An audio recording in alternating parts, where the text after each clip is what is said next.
Entonces, para escuchar a Jim, gracias Jim por esta sugerencia.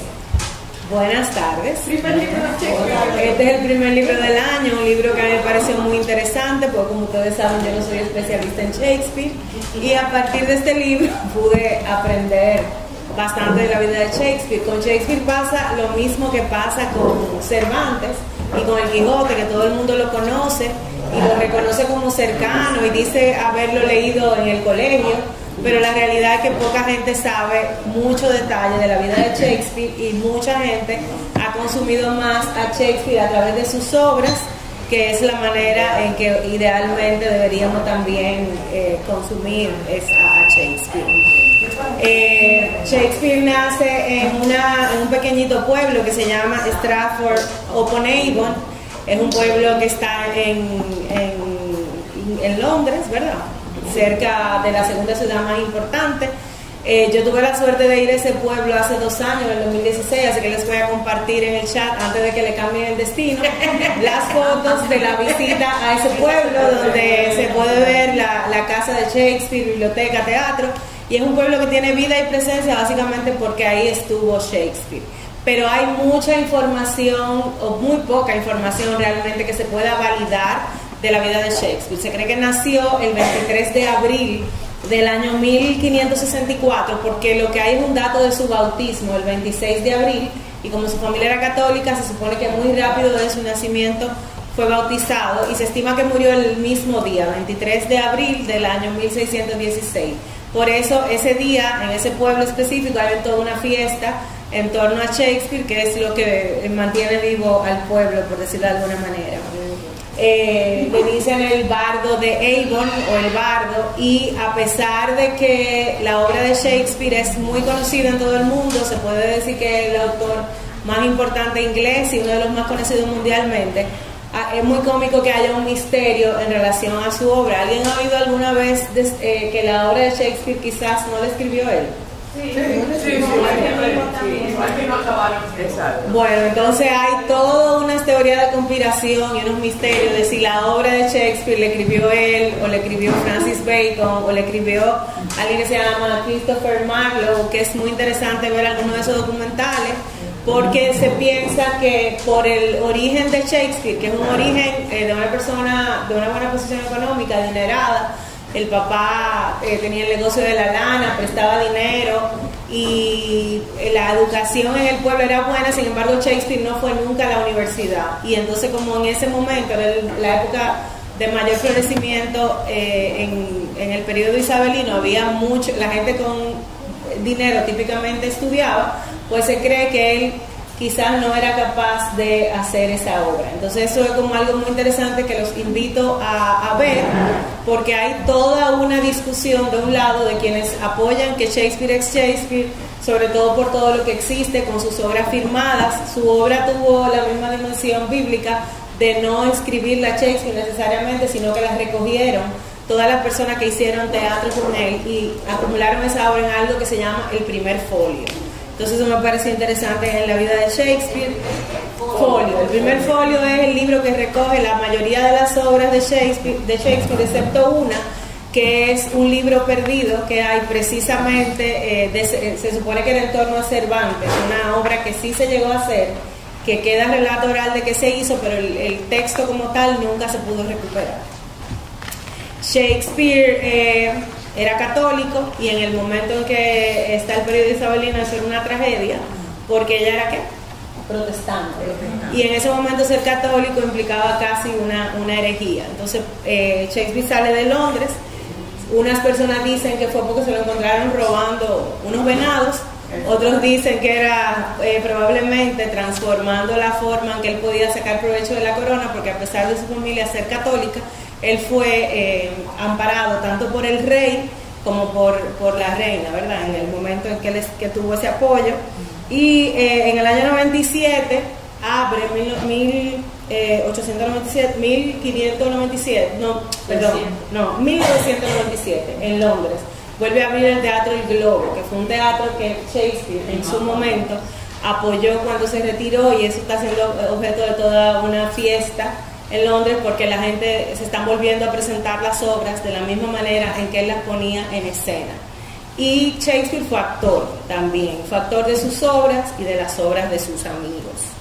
Se casó con Anne Hathaway, no la que nosotros conocemos, sino la que era, exacto, no esa, sino la esposa de él, que se llama igual, con la que tuvo un hijo que se llamaba Hamlet,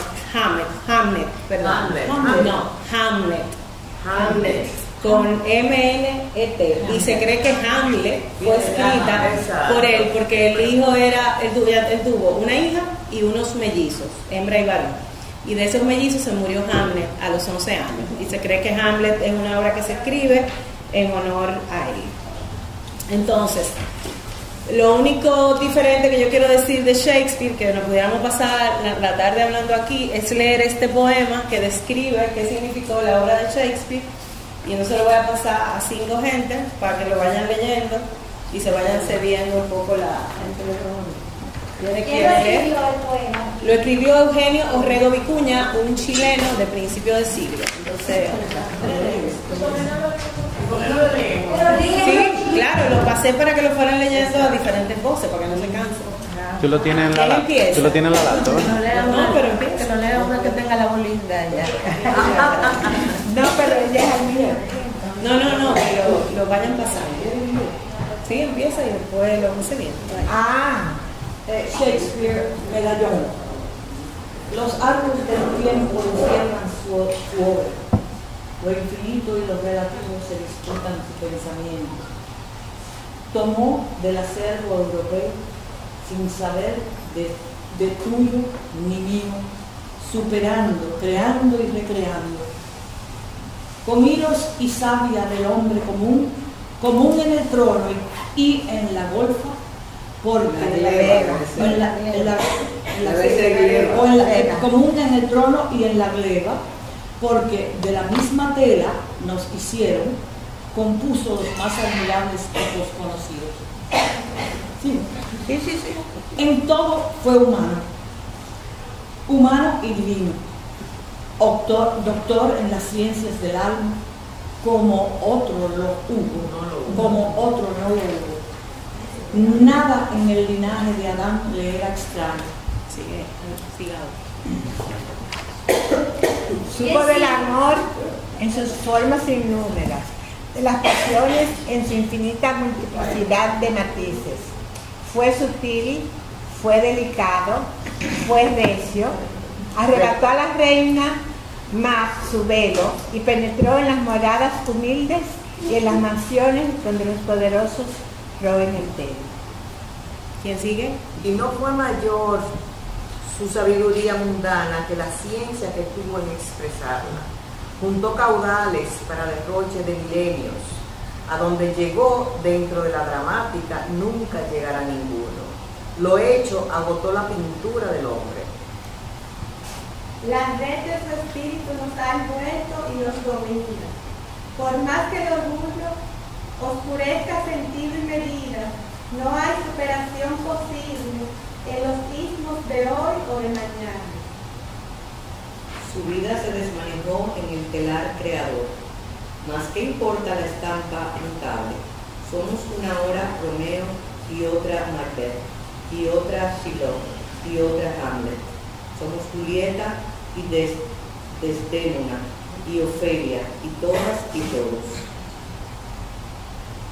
Hombre o mujer, habitantes somos de este reino, suyo que vivirá lo que lo humano viva, trabajador y ciudadano en el país del mundo, cuyas fronteras deshacen elegía de catástrofes.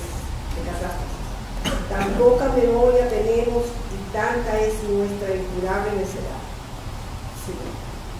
Shakespeare se ha ganado honestamente los epítetos de único y de impar.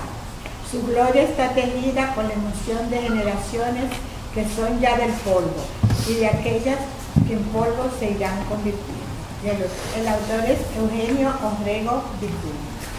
Y eso describe un poco esa atemporalidad de Shakespeare, de una gente que no importa cuánto pasa el tiempo, sigue siendo alguien relevante, su obra se sigue traduciendo en los idiomas más importantes y a pesar de haber escrito más de 37 obras de teatro, 154 sonetos, pareciera como si tuviéramos la necesidad de repetir su obra, a pesar de que algunas que vamos a decir en un momento son las más conocidas, a todos de alguna manera Shakespeare nos sigue impactando. Y la razón, ¿cuál ustedes creen que sea? Que siga teniendo vigencia Shakespeare después de tanto tiempo. Su grandiosidad. Que los temas son universales, que son el tema del hombre. Humano. O sea, su mayor aporte, dicen los que saben de eso, fue la creación humana, de cómo crear un hombre por medio de la palabra. Y los dilemas que trata Shakespeare en su obra son dilemas que están vigentes y que siguen presentes. No importa el tiempo que pasa. Shakespeare se estudia en clases de literatura, obviamente, y de teatro, pero tiene mucho más relevancia en clases de ética, que tienen cursos solo de ética en base a la obra de Shakespeare, o solo de derecho con el manejo de los contratos que él hacía, por ejemplo, cuando la gente conoce un poco más de su vida, y sobre todo de política y de humanidad, cuando vemos cómo sus personajes describen los aspectos más importantes de los seres humanos. Borges lo describía como el menos inglés de los poetas, y eso me daba muchísima risa, porque él dice, a pesar de que es el más reconocido, es el menos inglés, porque él hace elegías, es casi un extranjero, porque escribe del mundo, y en un lugar donde el entendimiento y lo parco es lo esencial, él pudo ser un agente de excesos y de hipérbole, y de llevar esos personajes al extremo, como típicamente un inglés no lo haría. Entonces, básicamente yo no quiero hablar más de Shakespeare porque se nos van a ir las 2 horas, aunque los 45 minutos fueron muy eficientes, pero sí hablar de que la obra de Shakespeare tuvo 5 ciclos, que era el ciclo griego, donde toda la ambientación era en base a la Grecia, pero una Grecia muy fantástica, una Grecia inventada, y es parte de lo que nos reconfirma que nunca debemos ver la obra de Shakespeare como una obra histórica, sino que tuvo una base histórica, o que estuvo en un momento histórico determinado, porque incluso Macbeth, que vamos a ver que era un personaje que existía y que se creó en base a un libro que existía, con una historia muy similar, lo que le hace diferente es la forma en que él lleva a esos personajes a un ambiente totalmente distinto. O sea que siempre nos invitan a ver la obra como una obra no histórica. Otro de los ciclos es el ciclo romano. Ahí tuvo Coriolano, Julio César, Antonio y Cleopatra, Tito, Andrónico, y eso es básicamente esa Roma de luchas, esa Roma que conocemos, donde los patricios y plebeyos se mataban, los inicios del imperio, y es así como se recoge esa parte de la obra. Está también el ciclo de la ambición, que la de Macbeth pertenece a parte de 2 ciclos, al ciclo celta y al ciclo de la ambición, que era la época antigua y medieval, donde las 3 obras que lo norman es Julio César, Macbeth y Ricardo III, y él considera la ambición como uno de los resortes de las historias, y lo sabemos, las ambiciones llevan a la gente a cometer temas novelescos y teatrales, y Shakespeare aprovechaba mucho esa realidad. El ciclo celta, que era en esa tierra de nadie, en el tiempo en el que estaba Shakespeare, la gente peleaba por 2 cosas: por detener a la gente de Noruega en un momento determinado, y por las tierras del sur, que no eran tierras que se sembraban ni que tenían ningún valor, pero simplemente eran pasos de caminos para las guerras y para el comercio, no las tierras como tal. Y por último, el ciclo nacional inglés, donde ya se describen toda la vida y muerte de los diferentes reyes que ustedes ven en la obra de Shakespeare, para no extenderme nombrándolos. Pero y Sueño de la Noche de Verano y El Regalo de Venecia, ¿no lo nombraste? No lo nombré porque son 37, pero aquí tengo una relación que les voy a mandar pero eso por un lado, y lo otro es que eso se considera comedia, y estamos hablando de lo que se considera histórico. Se llama Noche de Verano. O sea que tú lo único que dijiste, todas esas obras son del ciclo histórico. Son el ciclo histórico, que es de donde se enmarca Macbeth, porque tiene una referencia histórica. Claro. Pero le voy a pasar un listado de cómo se componen las 37 obras, si son dramas, si son comedias, y a qué corresponden, con un breve resumen de la obra, si les parece bien. La coincidencia con Cervantes. Su coincidencia con Cervantes es de fecha de natalicio y fecha de muerte. Nada más. Y él escribió una obra que lamentablemente no aparece como tal vivo, pero sí se ve que era una referencia importante como autor. Entonces esa obra lamentablemente no la podemos ver, no sabemos exactamente qué pensaba, pero sí sigue siendo relevante incluso para los ingleses. Ok, entonces, ¿quién resume la obra de Macbeth? ¿Quién me cuenta qué pasó? Así como todo el mundo tuvo la oportunidad de leerla o ver una película o ver la obra en corto, o sea, muy corto, cortísimo. ¿Cómo tú resumes Macbeth?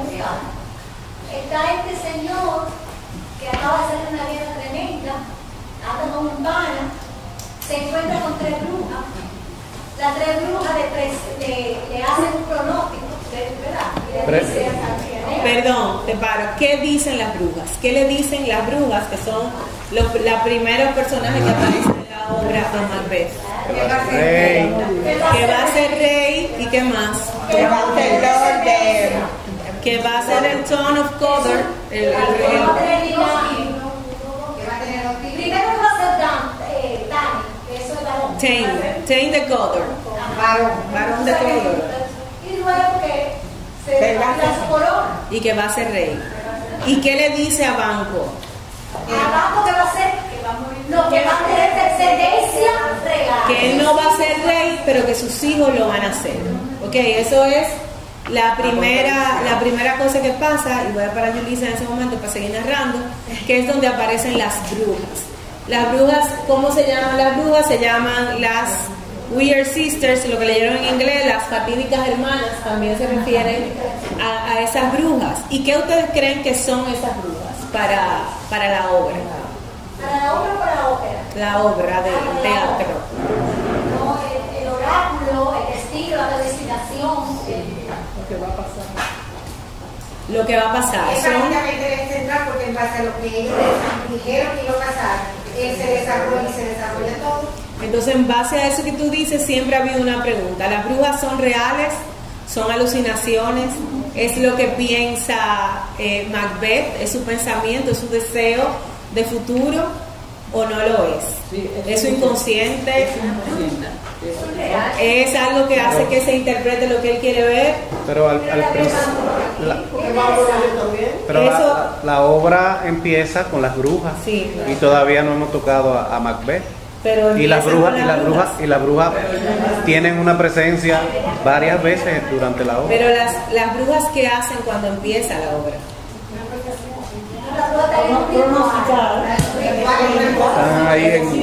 Están haciendo su ritual. Como esa es una pregunta para abrir esta discusión, lo que decías es lo que valida que las brujas existen inicialmente, o es el momento en que sabemos que Banquo también confronta a las brujas una vez hacen esa aparición. Otra discusión que ha habido siempre en torno a las brujas, cuando se discute este tema de Macbeth, es esa presencia de brujas, si son brujas que predicen o son brujas que hacen que pasen las cosas, porque se marca una diferencia de la bruja continental, que típicamente esa bruja que conocemos, una bruja poderosa, controladora, que genera el mal, que hace designios, y estas son brujas más inglesas. Es la primera vez que se puede definir que en la escritura sale una bruja que se ve con un poder supernatural, cuentan lo que va a pasar, hacen que se interprete su poder, anuncian. Y dicen que esta imagen de la bruja se saca un poco de uno de los libros que escribió el rey, que se llama Demonology, donde él daba demonología. Había en ese momento toda una discusión de si las brujas podían ser parte de lo que la gente usara como rituales religiosos o debían ser desmontados. Y en esa época de esa conmoción religiosa, esa visión del rey, que se cuestiona si pasaba a las brujas como esas brujas que eran las brujas blancas, o sea, las brujas que avisaban pero no necesariamente interferían en el bien y el mal. Por supuesto, pero esa bruja también era la curandera, la partera, la que marchaba a matrimonio, o sea, una persona importante. Pero esta bruja no tuvo ese rol en Macbeth. Tenía un rol de qué? De visión, un rol de conocer lo que pasa y advertir al otro sobre lo que iba a pasar. Era como unas Casandras. Yulisas, como unas magas, unas Yulisa, entonces, ¿qué más pasa en la obra? Bueno, pues sucede, mira el caso. ¿Cómo se comprueba que las brujas tienen valor? Que no aparecen como una imagen que dice algo porque Macbeth no le creía. ¿Cómo se valida que lo que ellas dicen puedan tener un sentido profético? Al escuchar las hazañas de Macbeth en la guerra, que esa guerra tan sangrienta, lo manda a hacer daño. Le dice, yo te voy a dar este título. Macbeth dice en su mente, le dice a Banquo, esto no puede ser porque ya alguien tiene este título. Claro. Entonces, antes de pasar a ese otorgamiento, yo quiero que leamos un poco lo que es el primer personaje real, porque este primer personaje es fantástico, las brujas, y que leamos el que se llama el capitán sangrante, o un capitán que llega, un sargento que llega sangrando, y cuenta en la escena 2, si alguien por favor puede leerla, a menos que quiera que yo la lea, pero yo voy a leer. En esa escena 2, ese capitán llega y dice: estaba aún dudosa como dos nadando que se aferran uno al otro y sofocan sus poderes. Esta primera figura yo quiero que la guarden, porque esa figura es lo que describe un poco lo que va a pasar con Lady Macbeth y con Macbeth cuando luchan, cuando se ven ya perdidos de poder en algún momento. Entonces vamos a retomar esto. Si hubiéramos leído esto antes de saber lo que iba a pasar, fuera un poco profético también lo que va diciendo este mensajero, que lo hace mucho en cualquier obra de Shakespeare. Llega un mensajero, dice algo y se va, y eso detona algo importante en la obra. Estaba aún dudosa, como dos nadando que se aferran uno a otro y sofocan sus poderes. Al cruel MacDonald, digno de ser traidor como es, pues para ello todas las vilezas pululantes de natura hacen enjambre en él. Las islas del oeste le abastecen de canallas y de carnes de orca y fortuna. Sonriendo a su maldito intento, se mostró puta de traidores. Todo en vano, que Macbeth el bravo bien merece tal apodo, despreciando la fortuna, haciendo remolino con su espada, humeante de sangrientos hechos, como un querido de valor. Tajó camino hasta dar cara al miserable, que no estrechó su mano ni les dijo adiós, hasta rajarlo de lijar a la quijada, y su cabeza hincó en nuestra empalizada. ¿A qué se parece esa acción que hace? ¿Qué pasa después? Igual como está descrito aquí. Al mismo Macbeth la cabeza se la arrancan de la misma manera que se describe en la entrada. O sea que tenemos aquí imágenes que predicen esa relación que tendrá Macbeth con Lady Macbeth en una primera parte, y en una segunda parte el desenlace de Macbeth, solo que en este momento no lo sabemos tanto. Entonces, la primera imagen que parece irrelevante hace sentido muchísimo después, y yo sí quiero entrar ahora a hablar de Banquo. ¿Qué representa Banquo en esta obra? ¿Qué ustedes creen que es Banquo como figura? La integridad. La integridad es el bien. Es el bien, es el amigo cercano, ¿verdad? La persona que tiene más cerca, es un amigo valorado positivamente por Duncan. Entonces Macbeth tiene esta persona, ¿cómo se llama? Este sidekick, esta persona que está al lado de él, acompañándolo, que en ese momento tenían el mismo valor o no. O sea, la obra lo pone, los eleva hasta ser dos gentes loables. A uno el ser ganador de la batalla y el haber cumplido la batalla lo hace protagonista, pero el otro reconocido positivamente por Duncan, que es el rey. Entonces, Duncan y Macbeth eran primos. Sí, eran primos y vamos a ver cómo en un rato, bueno, al final si no da tiempo porque lo moví para el final, cómo existe una historia de Macbeth real donde todos estos personajes están en el siglo IX y es de donde se estima que sale esta obra. Entonces, aparte de que Macbeth recibe la orden de que es rey, ¿qué es lo primero que pasa en ese momento? ¿Qué hace Macbeth? Le manda una carta ¿a quién? A Lady Macbeth. Y esa primera lectura de esa carta donde ella le dice, mira lo que pasó, yo estaba aquí, las brujas me dijeron que yo iba a ser el Ten of Goddard, me dieron el título y ella está diciendo que voy a ser rey. Y Lady Macbeth toma una carta, esa carta, y la forma en que la lee durante ese momento es una forma de ventríloco.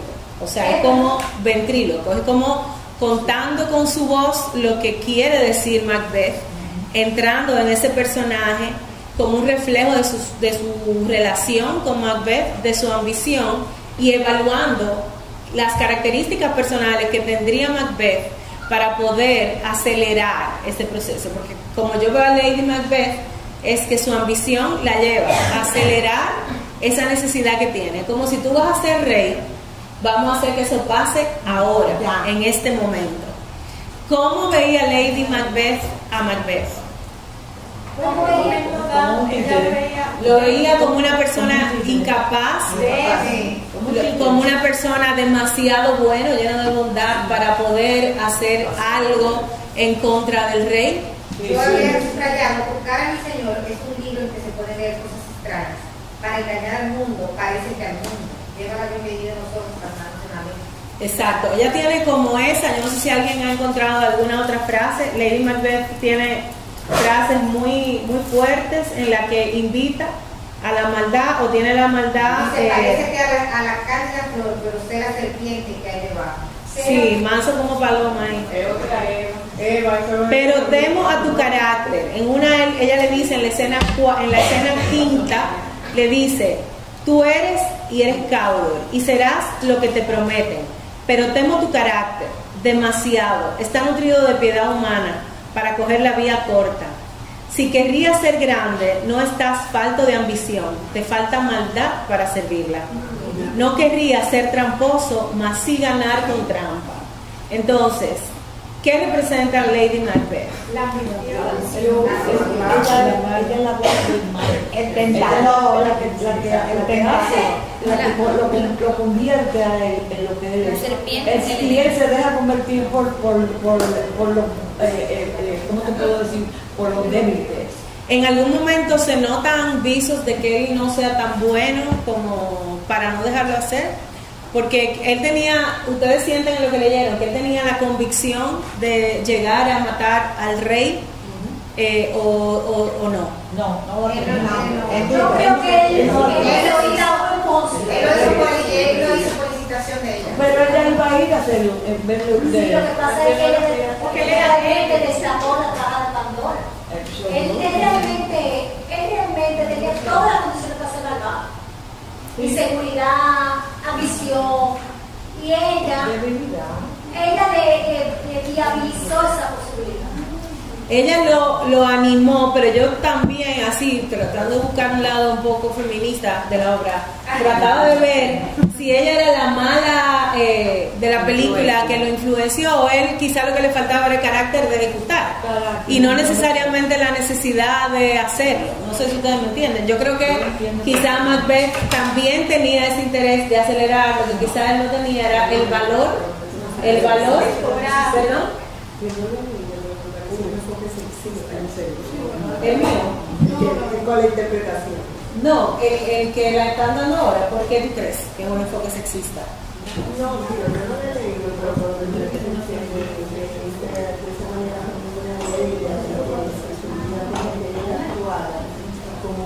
como que él le faltaba, como de que verdad, pero era completamente. Sí, pero no necesariamente. Lo que digo es sexista porque en una de las partes de la lectura ella le pide al universo que la despoje del sexo, porque quería traer ese tema del sexismo precisamente, porque en ese momento las mujeres estaban totalmente relegadas a cualquier posición de poder, Sin embargo, había una necesidad de ella, donde ella decía, despójame de este sexo. Es como, mira, si yo fuera hombre, hace rato que yo hubiera ido, yo lo mato. Y ella lo pide. ¿Perdón? En mi traducción dice, cámbiame de sexo. Cámbiame de sexo. Ella hace una petición abierta a ser hombre para poder tener el valor. Y sin embargo parece interesante porque Shakespeare, si bien era racista, siempre defendió a las mujeres. Lo único que en ese momento las mujeres nunca eran parte del teatro. Los personajes de mujeres incluso lo hacían los hombres vestidos como mujer, pero no tenían un rol dentro de la obra. Sí, no, obviamente por la época, pero la visión que tiene Lady Macbeth es como que si Lady Macbeth hubiera tenido una vida de este momento, quizás pudiera interpretarse, como lo han hecho algunas obras. No sé si ustedes han visto que mucha de la transformación de Macbeth ha sido haciendo protagonista a Lady Macbeth y no necesariamente a Macbeth por la fuerza de su personaje dentro de la obra. Porque si bien es cierto que ella pide ese cambio de sexo, la grandeza que ella tuvo durante toda la obra es equiparada a Macbeth. En ningún momento ella se ve como un personaje relegado dentro de Macbeth. Es un personaje que incluso lo supera en la forma en que ve esa claridad. Y Macbeth es vulnerable a Lady Macbeth, definitivamente. O sea, como se muestra, es una gente que tiene un nivel de influencia en Lady Macbeth, que es capaz de mover sus acciones en función de lo que ella invita a hacer. En una parte las brujas dicen que lo bueno será lo malo. Esa es la idea, ¿verdad? No estoy siendo literal. Que lo bueno será lo malo y que lo malo será lo bueno. Cuando dicen que lo bueno será lo malo, ¿es específicamente a Macbeth y a ese descenso que se refiere? Lo que pasa es que me gustaría saber en qué parte específica así empieza la obra. Así empieza, esa es de los primeros párrafos que tú dijiste. Hermoso es lo feo y lo feo es lo hermoso. Es lo que dicen las brujas en los primeros párrafos. Es como le presentan a ellos el futuro, o sea, lo que verán. Eso sí se puede conectar con lo que tú dices. Pero eso es una frase de las brujas, una de las brujas cuando lo dice. Entonces, la pregunta mía es, ¿se referían a Macbeth, al descenso de Macbeth? Se referían a todo lo que iba a pasar por lograr lo bueno. O sea, todo lo malo que iba a estar por debajo de lo que tenían que hacer ellos para lograr la grandeza, que era lo que él al final les aspiraba, que era lo bueno. Okay. Aquí yo tengo algo que encontré que dice que tentado por el cumplimiento parcial de la profecía y por Lady Macbeth, que excita en su marido la ambición, secando la leche de la humana benevolencia, Macbeth asesina mientras duerme a Duncan, que se había hospedado en su castillo, pero enseguida expresa del remordimiento. Eso que tú dices, el remordimiento, eso es así, pero vamos a ver cómo vemos el remordimiento de Lady Macbeth. Y y de ella. O sea, cuando ella le da la locura de quiero leer algo de donde se recoge ese párrafo maternal de algo que le dice Lady Macbeth a Macbeth cuando él empieza a tener esa culpa. Él dice, te ruego. Eso es para los que lo pueden seguir en el 1:7. Capítulo 1, versículo 7. Versículo 7. Macbeth le dice, te ruego, basta, me atrevo a todo lo que siente bien a un hombre. Quien más se atreve no lo es. O sea, él le dice, yo quiero hacer lo que me dé bien, lo que sea bueno. Y Lady Macbeth le responde, ¿qué bestia entonces fue la que te hizo relevarme a mí esta empresa? Cuando a ello te atreviste, fuiste entonces hombre, y para ser más de lo que eras, tanto más tendrías que ser hombre. Ni lugar ni tiempo se ofrecían aún, y tú te lo gustabas. Te buscaban ellos solos, y su oferta ahora te desconcierta. He dado de mamar, y sé que tierno es el amor al crío que me sorbe. Pero ella no tuvo hijo. Ella no tuvo hijo, pero esa visión maternal que tú lees, en lo que tú me describes, es lo que ella entiende que está dando él. Es como, mira, es como una visión maternal, es como una instrucción de una madre que te manda a hacer lo que tú tienes que hacer. He dado de mamar y sé que tierno es el amor al crío que me sorbe. Pues yo, cuando a mi cara más se sonriera, mi pezón de sus encías blandas se arrancara, y su seso se estrellara, si jurado hubiera tal como tú has jurado en esto. Entonces, él todavía, después de eso, le pregunta, ¿y si fallamos? O sea, él tiene, en todo el momento en que él está tomando la decisión, la duda primero, que esa duda en que se transformará en una culpa que lo persigue desde la duda de tomarlo hasta después que pasa. Sí, claro. Sí, yo vi la obra personificada. Óigame, cuando ese hombre ha salido de esa habitación con las manos ensangrentadas, pero aquello fue, y también actuado por el actor, aquello fue, gracias a Yula por mandarme el link. Sí, óigame, él no sabía qué hacer con esa sangre y temblaba, y la mujer era su hijito. Él era el hijito de la sinvergüenza esa. Sí, porque no te preocupes. Y hasta se manchó ella, pero después que ella se vio manchada de la sangre de las manos del marido, y se le cogió miedo a la sangre. O sea, fue una escena increíblemente patética. Lo que se vio. Traten de verla, aunque sea difícil de entender, se los prometo. Miren, hay un elemento que sale siempre, es una daga, que está más de una vez, que la ve Macbeth dentro de las cosas que ve, y después de la muerte de Duncan, ¿cómo empieza a ver esa daga? Rodando, pero cómo está, llena de sangre. O sea, es un elemento que se usa bastante en las obras, poner esa daga ensangrentada desde el principio, pero simplemente se empieza a ver llena de sangre después como un elemento de culpa. Podemos decir, resumiendo, que Lady Macbeth y Macbeth tienen una relación continua del bien y el mal, de dos gente que se están tratando de llevar a un camino. Son una conversación que trata de sacar lo peor de Macbeth para poder lograr lo que ellos quieren hacer. El primer muerto es Duncan, y qué pasa después de que muere Duncan con Lady Macbeth. ¿Cómo se humaniza Lady Macbeth en la obra? Eso es un tema, yo no sé, porque realmente si humanizarse es entender en el lío que te metiste.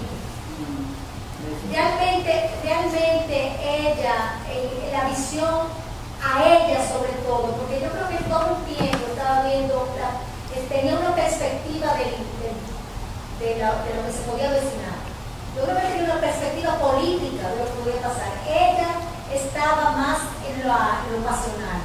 Y una vez consumado el hecho, pues digamos que ella realmente entendió que era sujeto de la opinión y del delito, ¿no? Pero pasan dos cosas. Yo creo, vamos a separarla en dos hechos. Primero, después de la muerte de Duncan, ¿el rol de Macbeth es más activo o menos activo para la próxima muerte? Más activo. Más activo. O sea, después del rol o sea, después que ya se muere Duncan, que él está siendo rey, la próxima muerte es Banquo. Para matar a Banquo, ¿el rol de Macbeth es más activo o menos activo? Menos activo. Una vez se da el primer paso, menos activo. Bueno, más activo, pero ya llevaba la instrucción, ya tenía menos duda que en la primera muerte. Tenía una disposición clara, evidente, buscó la forma de hacerlo, buscó los asesinos posibles, y él estaba totalmente seguro de que había que matar no solo a Banquo, sino realmente a sus hijos, que era donde él iba a poder cerrar la profecía de seguir gobernando él, porque los que serían los próximos reyes se morirían. Entonces Macbeth, con la muerte de Duncan, se transforma en una persona muchísimo más activa, se acerca más a ese mal que no queríamos definir como un mal sexista, y esa manera hace que Lady Macbeth, lo que yo llamo humanizar a Lady Macbeth, es qué pasa en las noches con Lady Macbeth. No puede dormir, la conciencia la destruye, y entonces se cree que está siendo sujeto de una enfermedad grandísima, se buscan a los médicos y cuando el médico y la enfermera la observan, ¿qué dice el médico? Yo le escuché lo que dijo, yo me voy a quedar callado. Yo me voy a quedar callado. Y él le decía a la enfermera, yo sé lo que él está diciendo, ¿verdad? Sacando todo lo que habían hecho, todas las muertes, todos los planes. Y eso en la obra se ve desde el punto de vista de cómo pone Shakespeare al pueblo, es decir, que incluso cuando tú no haces nada y estás en una posición de poder, tú involucras a la gente inocente a ser parte de tu plan, de tu complot, de tu tiranía, aunque sea solo escuchando, aunque sea solo quedándote ahí presente, sabiendo lo que podía hacer, pero el poder llega a un punto de intimidarte hasta tú no poder hablar, ya porque seas del pueblo o porque tiene cosas que perder. Entonces, esa definición de Lady Macbeth en eso hace que ella hable mucho. ¿Qué hacía? El gesto continuo de Lady Macbeth era lavarse la mano. Y esa sangre que ella no la quería, también creo que lo señalé aquí para leer algo que decía Macbeth cuando dijo, yo necesitaré el mar de Neptuno. ¿Recuerdan ese párrafo? Que es muy duro. Yo necesitaré el mar de Neptuno para lavarme la sangre que tengo en la mano de estas muertes. Y entonces él mismo decía, no, es más, yo voy a teñir el mar de un color diferente, el mar será verde, porque mis manos, la sangre que yo llevo no va a dar para que el mar la limpie, yo lo voy a teñir. Y esos dos párrafos hablan del mismo sentimiento de culpabilidad, donde Macbeth y Lady Macbeth unen esa culpa que para mí es la gran, o sea, más que la ambición y más que el poder, la culpa es esa que está presente a través de toda la obra. Sin embargo, la culpa humana, pero una culpa que yo... Pero no el arrepentimiento. No, la culpa. Porque la culpa hace que la gente siga sintiendo eso, pero no necesariamente se arrepienta. Y vamos a ver cómo el final de la obra nos define que ese arrepentimiento de Macbeth probablemente no estuvo. Antes de moverme a ese lugar, yo quiero hablar también de Duncan. ¿Qué representaba Duncan? Volvamos al rey, que es como el artífice de Macbeth, el que nos hace ver la realidad, ese deseo de ser, ese regicidio, que se usa poco esa palabra ahora. Regicidio. Pero, ¿qué era Duncan? ¿Tú estás hablando de eso? El magnicidio. No, el regicidio era la muerte de reyes. Yo veo a Duncan como un vamos a ver auténtico y que sabía ser rey, o sea, que estaba más allá como de las maquinaciones y los planes, y era un rey de verdad, o sea, como, pero ¿qué característica? Como Totalmente institucional, como lo que diríamos como institucional. Es un rey amado, un rey que el pueblo quiere, es un rey que respeta, que tiene un grupo de gente que sigue su obra. Pero ¿qué característica tiene el rey Duncan que lo hace ser un mal rey? Bueno, yo creo que es inocencia quizá. Inocencia, o un mal rey guerrero, o un mal rey en función de estar alerta que el poder, o que en el poder te puede traicionar. Ingenuidad. Era naif, era ingenuo, era optimista, era impulsivo, o sea, él lo traiciona a un Tame, en ese mismo momento le quita lo manda a matar. Lo manda a matar y le quita el trono, y vamos a ver quién que se lo voy a dar, te lo voy a dar a ti. Al primero guerrero que le pasó por adelante. No ve venir las traiciones, se supone que no ve que puede haber doble máscaras, confiaba en la gente. Entonces ese símbolo del rey Duncan en Macbeth es la gran disyuntiva entre un rey con estas características de bondad puede estar a manos de el que sea. Entonces no tenía esa visión maquiavélica que tenía típicamente la gente en el poder. Y yo creo que eso es lo que representa Duncan para toda la obra y para todo ese proceso de la obra. Duró muy poco, ¿no? Duró poco hasta que... Claro, por eso que cierra así el círculo con el... Ahora, sí, vamos a seguir avanzando. ¿Alguien tiene hasta aquí algún aporte que hacer de Duncan? Una pregunta. No, ok, de lo que tú quieres. Yo lamento que ya no se haya ido, que es la psicóloga, pero Aquí hay otro. fue perfecto. Ahí sí, el asunto de la sombra de Carl Jung. ¿No será Lady Marvel la sombra? ¿La sombra de qué? De Carl Jung. Carl Jung habla de la sombra. No son un mismo personaje los dos, Marta y Lady Marvel. Eso a mí me estaba dando vuelta en la cabeza. No, son dos personajes.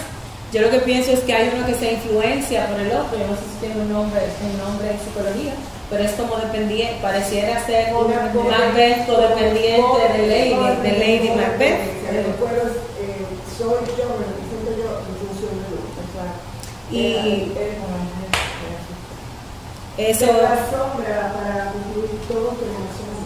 O sea, todo el mundo tiene su lado oscuro y su sombra. Pero no controlar, no pueden ser ellos dos, la parte de uno puro. Lo que pasa es que muchas veces las parejas se juntan y se sacan las sombras más fuertes de cada uno. O lo mejor o lo peor, digamos, de cada quien. Ok. ¿Qué pasa una vez matan a Banquo? Van a buscar a uno de los hijos. ¿Y qué pasa en esa escena? El hijo de Banquo, igual que los de Duncan, sabe ya lo que está pasando y coge la de Villadía. ¿Y qué le pasa a la familia de Macduff, al otro? Se pierde el hijo de Banquo se va, igual que si fueran los de Duncan, se va como a buscar protección, pero el sospecha. Claro, son bajo sospecha, pero él ya se ha dado cuenta de lo que está pasando. Cuando él dice, son como que los de Duncan se tuvieron que ir y ahora me toca a mí irme. Entonces se va Malcolm por un lado, se va Macduff. ¿Y qué pasa cuando se va Macduff en su casa? ¿A quién matan? A la mujer y a los hijos, a la familia entera, cada familia. Ahora, se ha olvidado, perdón, inmediatamente matan a Macbeth, a Duncan. Ella le dice a él, tú no eres el asesino, que hay que culpar a los que están cuidando. La culpa siempre era de otro. La primera muerte, la de Duncan, acusaron a los que cuidaban al rey, a los cuidadores del rey. La segunda, la culpa de la muerte de Banquo era de los hijos de Banquo, la que Lady Macbeth quería que se supiera. Y la tercera cosa que pasa es que matan a toda la familia de Macduff. Eso fue terrible. Eso fue terrible. Eso es verdad, pero pasa algo muy interesante en esa parte, porque él, en el momento en que cuando Macduff, que no lo ve, porque no está, se entera, le dicen que mató a mis hijos. Ay, él no tiene hijos, o sea, él no puede entender el dolor de que me lo maten, pero que era lo que normaba en ese momento, que la gente hace un desquite similar. Si tú me matabas un hijo, yo te iba a matar otro. Entonces quedaba el dolor de la muerte propia de Macduff, pero también el dolor de no poder hacer una venganza de igual manera que como la que él quería hacer para sus hijos. Pero también el dolor de la procreadora de sus hijos. Totalmente, pero se la mató, o sea, se fue la familia. Pero no, lo que él, sin embargo, ella no la menciona. O sea, él le dice, mataron a todo el que estaba en tu casa, mataron a tu esposa, mataron a tus hijos, y Macduff vuelve a decir, dijo, a mis hijos, o sea, el dolor real era en función de sus hijos.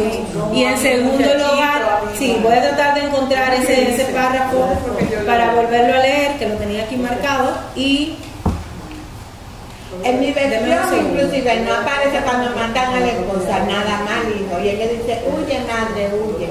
Y después más adelante a él le dan la noticia de que mataron a la esposa. Pero en la versión que yo tengo, la traducción que yo tengo, inclusive la esposa de Macduff habla como de, en cierta forma, traicionar a su misma esposa, como de, vámonos a limpiar la mano, que nosotros no tenemos que ver nada con este hombre, como para que no nos maten a nosotros. En cierta forma como una traición de parte de la esposa de Macduff. Bueno, al menos en la traducción que yo tengo. puede ser, pero no tengo un recuerdo de un párrafo que expresara eso de esta manera. Pero definitivamente toda la obra está plagada de traición, ¿verdad? Sí. ¿Qué otro elemento, antes, en lo que yo voy buscando este párrafo, hacía que se viera la culpa que tenía Macbeth por matar a Banquo? Ay, esa escena del comedor. Las apariciones. Las apariciones de los espíritus. Y esa aparición de Banquo, del ánima de Banquo, la podía ver todo el mundo así como las brujas. No. Era solo él. Era solo él. Esa aparición muy propia, también en otra de los reflejos. Totalmente, culpa. Sigue siendo la culpa, para mi gusto, lo que norma la obra, aun cuando la gente siga haciendo algo en lo que no cree necesariamente. Mírenlo aquí, lo encontré, es Macbeth 4, donde él dice,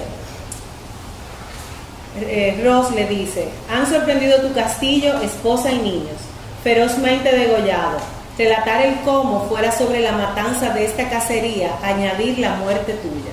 O sea, imagínense esa imagen tan grande que yo le digo, si yo te cuento el detalle de eso que está pasando ahí, tú te vas a morir de lo barbarazo que es. No eches sobre los ojos el sombrero de palabras a la pena, duelo que no habla, zumba en el cargado pecho y estallarlo fuerza. Y él dice: también mis niños, madre, niños, siervos, todo lo que hallara pudo. Y hube de estar ausente y mi esposa muerta, ya lo he dicho. Ten consuelo, le dice Malcolm, hagamos medicina de nuestra venganza para curar esta mortal dolencia. Macduff le dice: él no tiene hijos, todos mis preciosos, todos has dicho, gavilán del infierno, ¿cómo? Todos mis polluelos lindos con su pinta a un solo traidor zarpazo. Responde a ello como un hombre, dice él, pero esta parte a mí me gustó mucho, que era la parte de yo voy a responder como un hombre, pero debo también sentirlo como un hombre. No puedo menos de recordar que hubo cosas que eran las más queridas para mí. Una nada que soy, no por sus culpas, sino por las mías. Cayó el estrago en ellos. Paz les dé ahora el cielo.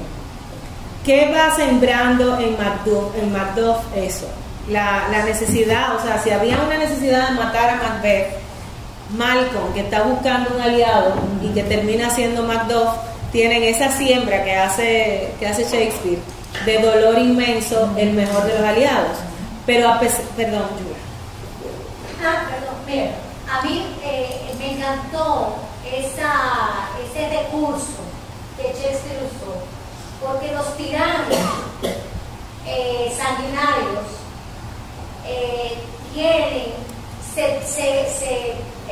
se empoderan de ciertas licencias, y hay licencias donde se le va la mano, y esos son los puntos de inflexión de esos poderes, donde realmente ya no se puede permitir. O sea, cuando ellos asesinan a niños inocentes, o sea, eso es realmente el punto de inflexión, o sea, ya esto no se puede tolerar.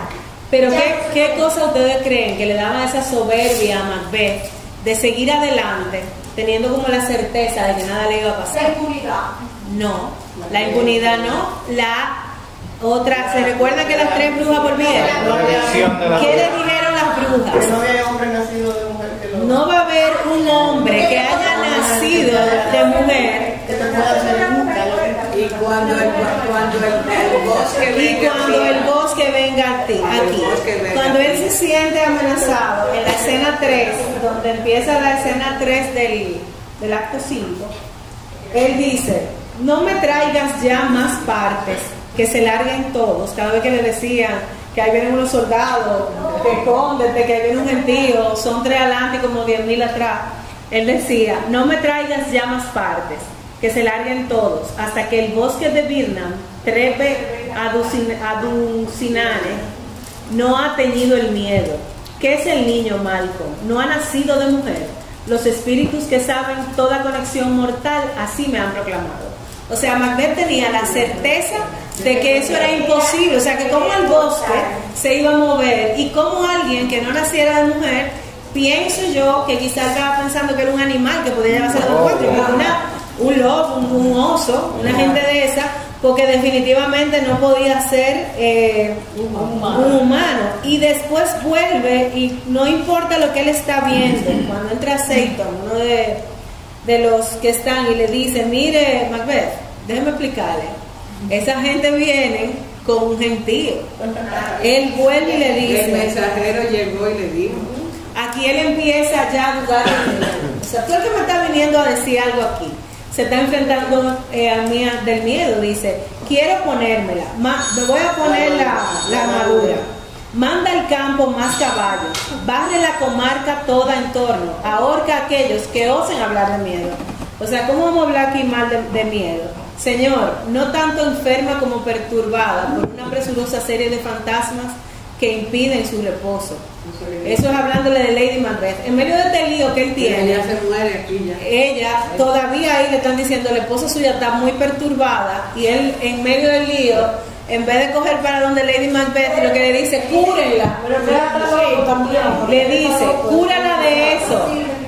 No puedes asistir a un alma contagiada, arrancar de la memoria una enraigada pena, borrar las turbias escrituras del cerebro y con algún suave antídoto de olvido limpiar el prieto pecho de la dañosa flema que carga el corazón. Y el médico dice, eso que ella tiene, ahí debe el paciente buscar su cura. El médico le dice, con esto, que esto no es del cuerpo, esto es del alma, de la mente, y yo con eso no puedo trabajar. ¿Qué pasa después? ¿Cómo termina eso? No tener hijos para ella fue algo. Aquí hay un párrafo de ella se muere. Perdón, lee el párrafo de la muerte para cerrar con Lady Macbeth y vamos al de no tener hijos fue muy frustrante para ella. Sin embargo, yo no sé si esa frustración era tan relevante. Hay como todo un tema de si cuando Macbeth es de verdad, como está escrito en la obra que busca esto, quizá la edad que ella tenía en el momento que se casa con el rey de verdad impidió que ella tuviera hijos, y traspasa aquí la idea de que ella incluso desde la primera carta que manda Macbeth cede la maternidad, le dice, o sea, haz lo que tú quieras, si tú quieres no me dejes hijos en el vientre, llévate todo. O sea, ella en ningún momento mostró, voy a buscar si encuentro también ese párrafo ahora mientras tú lees eso, no mostró desde el primer momento ni la necesidad, y estaba dispuesta en su pacto diabólico a hacer lo que fuera con tal de tener el poder. Vamos a ver si encuentro ese párrafo. Bueno, pues aquí en el quinto entra un mensajero que le dice, mi señor, la reina ha muerto. Y Macbeth dice, había de morir tarde o temprano. Alguna vez vendría tal noticia. Mañana y mañana y mañana se arrastra con paso mezquino día tras día, hasta la sílaba final del tiempo escrito. Y la luz de todo nuestro ayer guió a los lobos hacia el polvo de la muerte. Apágate, breve llama. La vida es una sombra que camina, un pobre actor que en escena se arrebata y contonea, y nunca más se le oye. Es un cuento que cuenta un idiota, lleno de ruido y de furia, que no significa nada. Entonces, entra el mensajero en ese momento, ¿y qué pasa ahí? Tú vienes a usar la lengua, venga la noticia, el mensajero, augusto señor, debo informar de lo que he visto, aunque no sé cómo hacerlo. Macbeth dice, pues dilo ya. El mensajero, estando de vigía, ahí en lo alto, he mirado hacia mi hermano, y me ha parecido que el bosque empezaba a moverse. Infame embustero, sufra yo vuestra cólera si miento. Podéis ver que se acerca a menos de 3 millas. Repito que el bosque se mueve. Macbeth le dice, si no es cierto, te colgaré vivo, del primer árbol hasta que el hambre te seque. Si es verdad, no me importa que lo hagas tú conmigo. Refreno mi determinación. Ya recelo de equívocos del diablo. Yo quiero decir algo ahí. Que miente bajo capa de verdad. Nada temas hasta que el bosque de Birman venga a Dunsinane. Y ahora un bosque viene a Dunsinane. a las armas fuera. Si se confirma lo que dice el mensaje, tan inútil es huir como quedarse. Empiezo a estar cansado del sol y ojalá que el orden del mundo fuese a reventar. Toca alarma, sople el viento, venga el fin, pues llevando la armadura he de morir. ¿Cómo atrapan a Macbeth? ¿Cómo lo hacen morir? Bueno, porque mandan a cortar, Macduff manda a cortar las ramas, que cada hombre lleve una rama de árbol y la lleve de frente. Por eso era que se veía el bosque caminando. Y como eran tanto, entonces se acercó el bosque y él se sorprendió con el bosque. Y ahí también le dice, el que lo va a matar, le dice, yo no llegué a nacer. Sí, me arrancaron le dice lo que cada una de las brujas fue diciendo, o sea, que la revelación se va dando con cada acción que pasa. Exactamente, va diciéndolo ahí. Y entonces termina él diciendo algo de que lo amarraron como un oso. ¿Recuerdan ese párrafo? Me han atado a una estaca, huir no puedo, pero como el oso habré de combatir el ruedo. ¿Quién no ha nacido de mujer? A tal como ese debo temer o a nadie. Y eso es lo que él justo descubre previo. Pero dicen que la confrontación de su maldad es lo que cierra la obra de Macbeth como una obra donde él no solo muere porque sí, sino donde Macduff lo confronta y le dice, en la escena 10, si ustedes quieren leer ahí viene el 2. De palabras ya no tengo hacia adelante, en la escena 10, perdón. Bueno, yo tengo aquí, dice, de ahí viene el ruido, enseña la cara, tirano. Si te matan y el golpe no es mío, la sombra de mi esposa y de mis hijos siempre han de acosarme. No puedo herir a los pobres mercenarios, pagados por blandir varas, o contigo, Macbeth, o envaino mi espada, indemne y ociosa. Ahí estás, sin duda, ese choque de armas parece anunciar a un hombre de rango. Él le dice, fortuna, deja que lo encuentre, ¿qué más no te pido? Ya en la escena del campo, donde Macbeth y Macduff están hablando, él le dice, pierde fe en tu hechizo, y el ángel a quien hasta hoy ha servido sepa decirte que a Macduff del vientre de su madre se le arrancó a destiempo. Se le dice, te están cumpliendo tu profecía, esa que tú crees. Y Macbeth responde después de esa conversación, maldita sea la lengua que al decirme eso hacía castrado mi mejor porción del hombre, y jamás se crea en tales diablos equilibristas que nos la juegan con ambiguo entendimiento, que guardan las promesas para nuestro oído y las quebrantan para nuestra esperanza. Él se está quejando de que esos que los dioses, los que llevaban su promesa a fino, lo soltaron en banda. No lucharé contigo. Y Macduff le dice, entonces, ríndete cobarde y vive a hacer el espectáculo del tiempo. Te pondremos como a nuestros monstruos más extraños, pintado en un pendón y escrito por debajo, pasen y vean al tirano. Y cierra diciendo, no me rindo. O sea, ni siquiera en la parte donde se muere, Macbeth se redime. Dice, no me rindo, a besar la tierra ante los pies del niño Malcolm, asusado por la maldición del canalla, aunque el bosque de Birna suba a Dusignane y estés tú enfrente, no parido por mujer, haré el último intento. Ante mi cuerpo planto mi noble escudo de Macduff y mal reviente, el que primero grite, basta tente. Y obviamente sabemos lo que pasa, Malcolm toma el poder y donde la obra termina con un final feliz es con la reconstrucción de Escocia. Y esa parte de poder terminar con la tiranía, terminar con el mal y reconstruir es lo que sería la enseñanza permanente de Shakespeare, de que el mal no triunfa, ¿verdad? Y es de la forma en que de alguna manera se enseña o se cierra esto como una obra relativamente buena o perfecta. Es una de las obras más cortas y sin embargo, por lo que le empezamos a leer, yo estaba acelerando esto para poder llegar a este punto. ¿En qué se parece esto a los políticos que tenemos hoy? Una comparación, yo dije, Dios mío, pero siempre he sentido ¿en qué se parece? O sea, si pudiéramos decir, no hay guerra, no hay soldados, pero sigue habiendo poder, ansias de poder.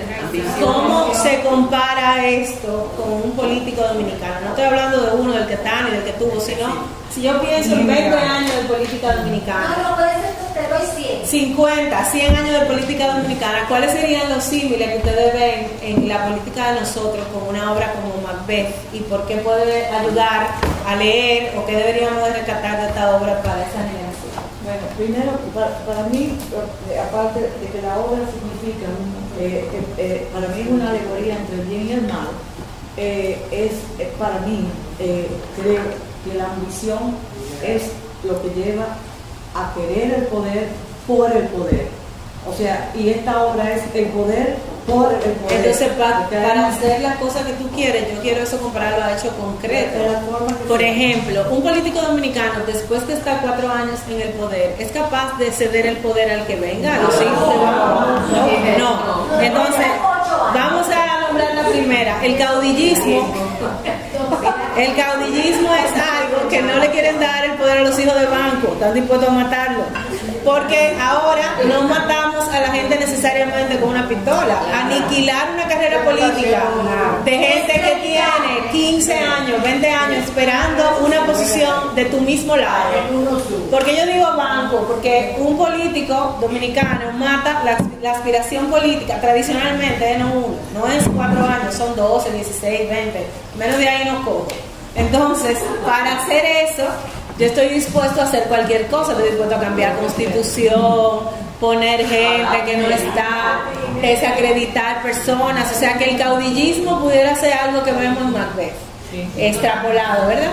Traer a Quirino para que dé declaración. Pero ¿quién sería Quirino? La obra.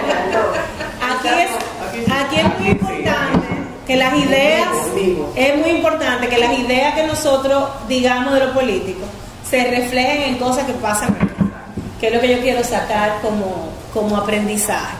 De todas las obras. De todas, pero en esta que es altamente política, o sea, esta habla de una ambición política en la que yo estoy dispuesto a matar, que es como el último paso, pero que otras cosas pasan en esta obra que se parecen un poco. Quirino es echarle la culpa a los hijos, tanto de Malcolm como de Banco, para desacreditarlo y que jamás, porque de una vez lo desacreditan. Esos fueron unos asesinos. O sea, no se contenta con haber matado a Malcolm y haber matado a Banco, sino también a los hijos. Hay otro factor que a mí me llamó mucho la atención en esta obra, que está muy bien reflejado, y es que una vez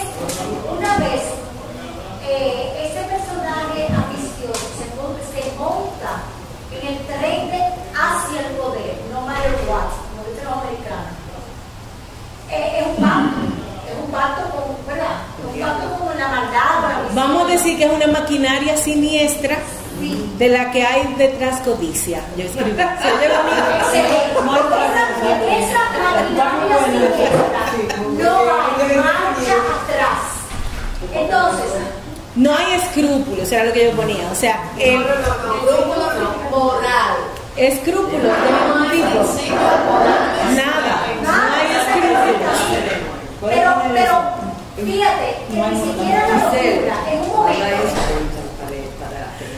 No importa ni siquiera que sea yo que me vaya de encuentro. O sea, llega un punto en que yo estoy dispuesto a yo irme de encuentro y que me lleve el diablo, pero no voy a ceder mi poder ni lo que doy. Entonces eso sigue siendo una... Porque no me importa ni siquiera la planta esta. Pero lo triste Punta Catalina va por encima de todo el mundo. Aunque se vaya de encuentro el bosque de porque Lady Bank, la única salida de él fue el suicidio. Fíjate que hubo un momento quizás en el que ella se chocó con la pared. Digo, no, es que ella se volvió loca. Claro que loca. Por supuesto. Pero miren cómo el que era el peor personaje escrito aquí, se vuelven locos. Miren cómo el personaje que en un principio era el promotor del mal, encontró, si pudiéramos decir, algún punto de humanidad y de una culpa que la llevó a la locura, ¿verdad? Lo que no pasó con Macbeth. Macbeth, que era el que estaba en el poder, efectivamente, Decían que Trujillo se metió en una necesidad de buenas, en una necesidad llegó una necesidad de ambición que paró en un momento, lo que no pasó con Macbeth. O sea que alguna locura puede dar para entrar en un nivel de enfermedad y otra para seguir queriendo ambicionar ese poder. Claro, porque los dos entraron en un estado de locura, pero el estado de locura la llevó a la salida del suicidio y el otro la llevó a continuar su tarea sanguinaria. O sea, ahí hay dos, no era nadie, ¿no? Nunca, ninguno de los dos se convirtieron en bueno. Nunca se convirtieron en bueno, pero pasa, aquí hay... Pero yo creo que aquí hay un elemento que es el peor elemento, o el que habla más de la calidad humana de la pareja Macbeth, que era el teniendo la certeza de que yo voy a ser rey, no soy ni siquiera capaz de esperar que eso llegue. O sea, óiganme aquí lo que estamos hablando. Las encuestas dijeron que ellos iban a ganar las próximas elecciones, pero ellos no fueron capaces. Pero de esta manera, déjame robarme todos los votos. Pero eso fue claro. No, pero es que al final él sigue, incluso cuando la mujer ya no tiene capacidad de decidir, cuando Lady Macbeth pierde capacidad mental de seguir empujando su deseo, Macbeth sigue montado en ese tren. O sea, él nunca tuvo una llamada de atención. Su culpa era ambiciones, su culpa era un banco, que era... Señores, si ustedes lo dicen fácil, esto fue un tipo que mató a su jefe y a su mejor amigo. Así, nada más. Normal. Y ahora salió a matar a los hijos de su jefe porque quizá ellos fueran lo que fueran a heredar la compañía. Si tú ves eso así, tú no le das permiso a pensar que tú no quieres, estuvieran ustedes en el parque pidiendo 20 años de cárcel. Entonces esta es una obra que es cruenta, no por la sangre ni por la cabeza, que a todos los reyes se lo lambían y le cortaban la cabeza, como ustedes vieron que pasó en el anterior y como pasó con él. Esta es una historia cruel porque no conoce la relación. No importa que nunca sea mi primo, no importa que Banco sea mi mejor amigo, no importa que tú me hayas ayudado, yo para llegar a lo que creo soy capaz de traicionarte. Y eso es lo más feo de esa obra, lo más cruento. Claro. A esa obra le dicen la obra maldita de Shakespeare. Claro, pero... Y ningún actor quería hacer el papel de Macbeth. Inclusive se decían unos a los otros, y esto lo oía desde que yo era joven, pero ahora lo volví a ver, que uno le dijo a otro, le dijo, si te atreves a decir el nombre de la obra, te corto la pierna. ¿Alguien sabe cómo le decían a esta obra o cómo se refieren a esta obra en los teatros?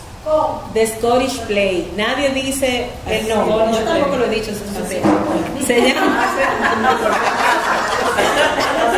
Se llama The Scottish Play y han pasado cualquier clase de sucesos en los escenarios. Por ejemplo, una persona haciendo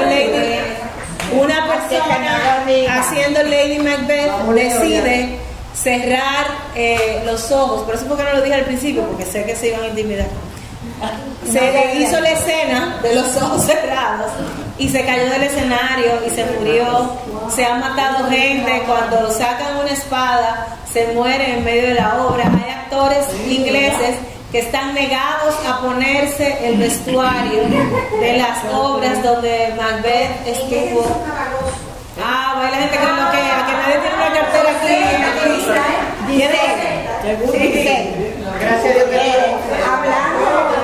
Dios hablando un poquito. Pero, perdón, quiero terminar diciendo que lo que dice una persona que explicaba esta maldición de la obra, decía que las escenas de Macbeth eran sangrientas en su descripción y que si hay 400 años de gente haciendo una obra, podemos sacar donde hay cuchillos y hay armas y donde la creatividad llega a usar cualquier tipo de elemento. Evidentemente es posible que se hayan muerto 5 gente a través de los años, pero que no necesariamente es una obra que tenga esas condiciones, que si salimos a buscar cosas que pasan en otra, probablemente la encontremos. Mira, haciendo una pequeña reflexión de lo que pasó con el médico, cuando él dijo no digo nada, que a mí eso me llegó mucho, porque hemos hablado de todos los personajes principales, pero de eso específicamente, cuando dice no digo nada, yo leí este poema, nada más voy a leer 3 o 4, y es una poeta puertorriqueña, Villafaña, y dice, de los que viven sin gritar, levantar la voz es hurgar en la inacción, de los que viven sin gritar el dolor ajeno. Todos estigmatizados, ¿por quiénes? Rostros que nadie ve, corrompen, roban, matan. Nosotros vagamos las calles como fantasmas que todos ven, proyectando la ilusión del anonimato, justificando la inercia social, que es lo que está pasando en este país. Inercia, estoy totalmente de acuerdo. Yo creo que esta obra debe servir para reflexionar que al final lo más importante no es quién juega un rol, sino cómo tú lo juegas y cómo la gente enfrenta el poder. Nosotros no somos, ninguno de nosotros somos la misma gente desde una posición normal que desde una posición de poder en cualquier lugar. Y dicen que invitar a ver cómo tú eres cuando tienes poder sobre las cosas, eso hablas de realmente quién tú eres. Saca tus complejos, tus dudas, tus mejores cosas y tus peores cosas. Entonces yo creo que la mejor alerta, quizás no estemos ninguno de nosotros evaluados como reyes o como reinas o como ladies Macbeth o Leido Macbeth, Ricardo también, pero sí vamos a tener siempre la posibilidad de estar en una posición de poder donde tenemos en algunos casos promociones, lugares dentro de la casa. Ojalá que nunca esas posiciones de poder nos lleven a sacar lo peor de nosotros por convicción o porque cualquier Lady Macbeth de cualquier manera que venga se acerque a que nosotros saquemos el lado seguro del corazón. Gracias, sí, bellísimo.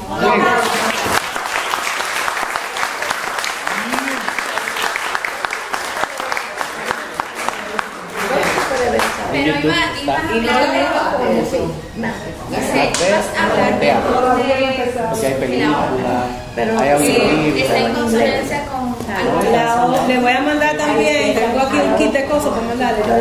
La obra, dicen que Shakespeare sacó esta obra de un libro específicamente que se llama Los cuentos de Holich, y el libro, el cuento está Las crónicas de Inglaterra, Scotland and Ireland del 1577, y Holinshed pinta la historia del rey Macbeth, que era un rey real, con estos mismos personajes en estos mismos roles.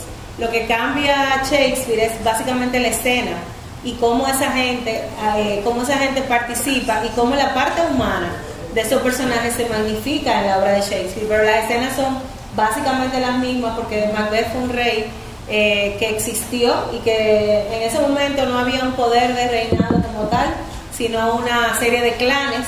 Las guerras probablemente no eran guerras tan cruentas, pero lo que contaba Holich en sus crónicas sí lo era. Entonces eso lo que siempre hay es, por eso los invito a ver las informaciones de la veracidad de la obra de Shakespeare. Por ejemplo, Green le decía a Shakespeare que él no era un autor de obra, que él era un plagiador de todo lo que le pasaba por al lado, porque había obras donde él tenía íntegra la realidad de lo que estaba pasando. O sea que tuvo muchos detractores por eso, por tomar la historia tal como existía. Y en este caso, Macbeth existió como tal. Giselle, todos conocemos a Giselle, obviamente nuestra amiga, pero que no lo sabe, pertenece a un grupo selecto de seres humanos que llegan por el mundo a sus anchas. Y Giselle, yo estoy segura que tiene un encuentro del tercer mundo o del primer mundo con Shakespeare. En uno de esos viajes, yo creo que Giselle nos cuente un poquito de esa relación personal de William y Jill. No hay una relación personal. Yo decía al principio que yo conozco mucho más, o sea, tuve la suerte de ir a ese pueblo y aquí les traje alguna foto de la casa que fue muy chulo verla porque la recrean con actores. Cuando tengamos el proporción, yo la voy a mandar el chat a partir de mañana, te van a tirar con su foto. Entonces, desde que yo termine le paso esas fotos. Yo conozco mucho más al Shakespeare de obra, de ver Hamlet, de ver Otelo, de ver Romeo y Julieta.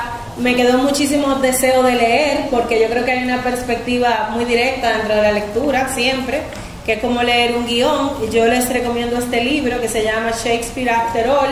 A la gente que quiera empezar a leer la obra, es una explicación que hay de una cátedra que se dio en Harvard por completa de lo que fue la vida, la historia, las obras de Shakespeare analizadas individualmente, y esta persona tiene muchísimo conocimiento de la obra, la va contando en la medida que uno la lee, que hace mucho más fácil esa lectura.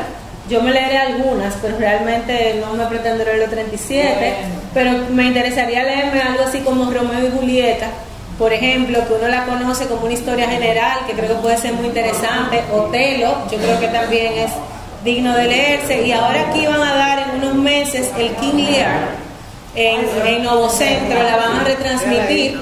Pudiéramos hacer un esfuerzo de ir de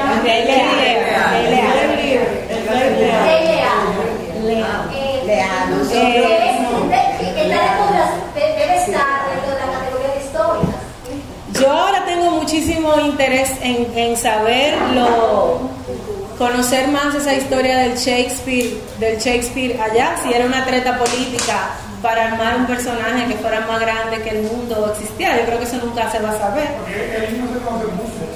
No se conoce nada de Shakespeare. O sea, cuando tú empiezas a ver su vida, muchas de las cosas han sido creadas. O sea, se conoce dónde vivió, se conoce Shakespeare, la persona, que fue un actor, pero hasta la foto de la única escultura que hay de él. Una de las cosas que dicen para afirmar que no era escritor, que en esa primera estatua que se hizo de lo que tenía eran maderas en la mano. Y el tema de un solo retrato, o sea, hay muchas cosas del que lo detrata y del que lo construye también hay muchas cosas. Hay un grupo que dice que era el rey, es seguro que el rey era su mecenas. De hecho, es seguro que de esa persona que escribía, el rey era el mecenas. Porque se llegó a llamar una compañía que, déjame buscarte el nombre. El rey era Jacobo I. Jacobo I. Y era mecenas de él. ¿Era mecenas seguro? Sí, era No, él vivió mientras Isabel y Jacobo. Y Jacobo. Pero Jacobo es anterior a Isabel. No, de posterior. Lo que pasa es que eso lo que estoy diciendo que Jacobo es anterior. Jacobo estuvo 2 veces, era como los de aquí. Y volvió. Perdón,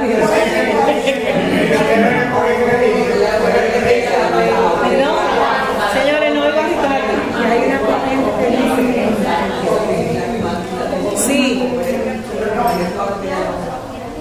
Hay varias gente. Yo mencionaba ahorita que hay varios que están en la mezcla de quiénes son, y uno era Francis Bacon. Pero el que tiene una teoría más cerrada es uno que se llama Christopher Marlowe. A Christopher Marlowe se le atribuye que la reina lo desterró, lo sacaron, y que él siguió escribiendo desde Italia, que fue donde vivió, y que todas esas descripciones tan marcadas en la obra de esa Italia que sale masivamente en la obra de Shakespeare viene de haber vivido allá. Hay otra gente que dicen que era el rey, pero seguro el rey era el principal mecenas de las puestas en escena. Y aquí mismo, yo no sé si tú estabas aquí, como la parte de las brujas específicamente se relaciona totalmente a apoyar un libro que él escribía, o a sacar ese tema para llevarlo a la plaza pública, que se llama Demonology, que lo escribió el propio rey y que se quería a través de las brujas resaltar. O sea que totalmente... Yo leí un libro una vez sobre la comparación de Shakespeare y Cervantes. Sí. Yo llegué tarde. No importa, estamos a tiempo todavía. Cervantes leyó que Cervantes llegó a leer algunas obras de Shakespeare. Que entre ellos se conocían, aunque no se habían leído profundamente sus obras, pero que eran como conscientes. Mira, hay una obra, lo voy a buscar el nombre, creo que se llama Obra de Shakespeare de Cervantes, que se perdió, y que era como, es la prueba que siempre se levanta de esa admiración que tenía Shakespeare por la obra de Cervantes. La verdad es que la verdad tiene una picardía, porque realmente dos genios o dos dos creadores o lo que sea, un conjunto de creadores que realmente vivieran contemporáneamente en un espacio-tiempo determinado, es una... Las dos cabezas de la literatura de esos dos Claro, países. tanto del idioma español como, o sea, en Europa, toda la literatura europea nace ahí, en ese momento histórico. Lo que pasa es, perdón, mi último intento y si no se lo mando. Y doña Lice, y la competencia también. ¿Cómo así? O sea, los contemporáneos, los demás autores contemporáneos son... Se llama Cardeno con doble N-O. Es una referencia a una obra Cardeno-Cardena que la escribió Shakespeare y que una compañía de teatro documenta que la llegaron a poner en escena más de una vez, pero sin embargo esa obra no pasó al folio primero, primer folio.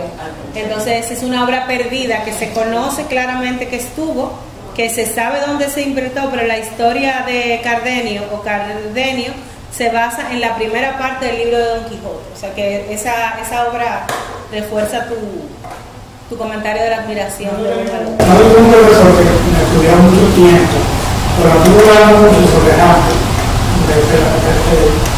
Se leyó muchas veces, se discutía la profesión de Hamlet. Yo me acuerdo que decía una frase que decía: time is out of joint, como el tiempo está desconectado.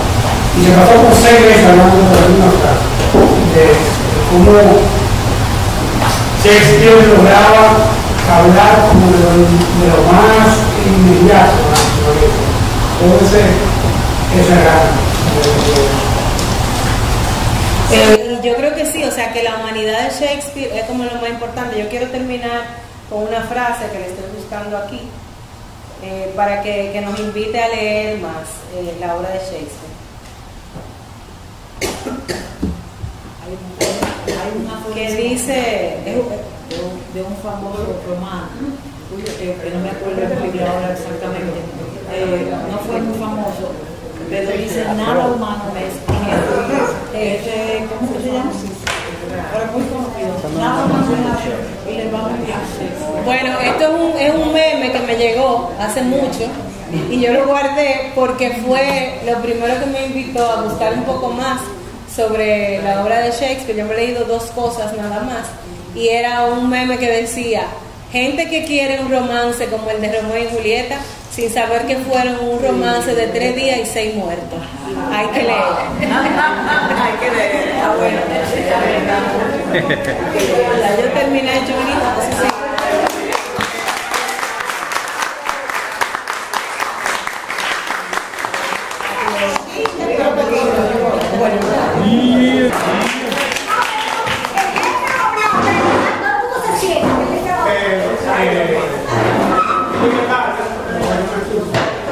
Más que nada, yo quería dar la bienvenida al 2019. Realmente me hizo falta en las vacaciones, o sea que la teatura se ha convertido en parte de la rutina de nosotros, mi de Sara, y de hecho, bueno, Sara y yo somos, creo que yo soy un loco organizado, entonces la rutina se convierte en parte de la parte cuerda. Entonces, eso me hizo falta. Ya van 5 años y medio de juntarnos, 5 años y medio de juntarnos un lunes y un menú. Para nosotros es un proyecto que es muy importante a nivel cultural. De hecho, estamos intentando replicar en un ambiente un poco diferente a nivel profesional, entre arquitectos, algo no igual, pero similar. Queremos dar la bienvenida aquí. Por otro lado, informarles que Urbana va a entrar en un proceso de mudanza dentro de unos meses. Esta propiedad florentina. Me gustaría informarlos para que entren con nosotros. Eso sucederá a mediados de año 5, 6, 7 meses. Estamos preparando otro local, de los cuales nosotros vamos a mudar. Pero no lo voten. No, la lectura se va con nosotros a ese voluntarios. El diseño está hecho en base a eso. Pero es bueno que lo entiendan con nosotros. La mudanza es la propiedad se envía a un inversionista, los propietarios. Pero nosotros estamos dentro de un acuerdo íntimo, nos vamos a ayudar. Es bueno que lo sepan de primera mano.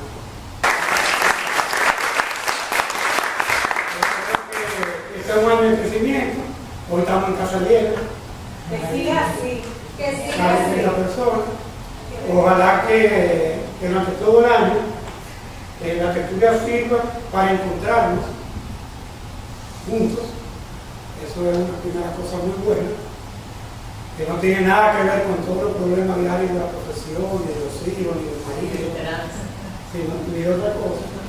Para crecer, o sea, cada día ser como no mejores personas, pero sí personas más completas en cuanto a lo intelectual, ¿no? Y que ese crecimiento nos traiga apertura. De nada sirve crecer y encerrarse. Eso tiene poco valor. Conozco mucho y estoy más cerrado. Pero si conocemos y crecemos, nos permite ver otro horizonte, entender otra cultura, otras posiciones, otro debate, otro punto de vista, ser más tolerante. Y en vez de paciencia, pedir tolerancia. La tolerancia viene por el entendimiento y eso es cultura. La mayor lectura, mayor comprendemos las cosas. O por lo menos más curiosidad nos crea de las cosas. Y eso, si no nos hace mejor persona, por lo menos nos hace personas más tolerantes. Eso es toda una misión, ¿no? En muchos ámbitos. No me imaginaría nunca oír a un grupo de alma de mujeres, que cada vez siempre pensé que era algo muy ligado, o la poesía. Pues eso debe ser el norte del 2019. Leer cosas más diversas para entender cómo entender.